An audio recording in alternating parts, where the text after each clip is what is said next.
শান্তি কিচ্ছু হবে না।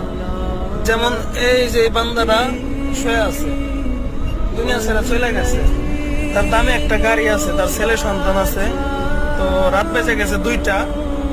তো তার বাসাটা হইলাম গিয়া চারিগ্রাম জামসা। তো আমাদের মানিকগঞ্জ কর্নার মালিক মেডিকেলে সে মৃত্যুবরণ করে। এই যে শুয়ে আছে, গাড়িতে তার ছেলে মেয়ে সবাই আছে, কিন্তু কি করছে শেষমেশ আমারে আর উস্তাদ রে একা দিছে লাশটা ধরাইয়া।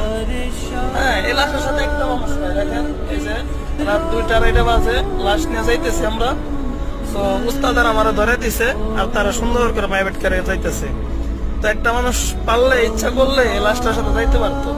মারা গেছে, অনেক টাকা পয়সার মালিক আপনি, অনেক কিছু কামাইছেন, কিন্তু আজকে দুনিয়া ছেড়ে চলে গেছেন, আপনার কিচ্ছু নাই, একা একা শুয়ে হয়েছে। খারাপ লাগে উস্তাদ, এর জন্য আছে এত সম্পদ দিয়ে কি হবে।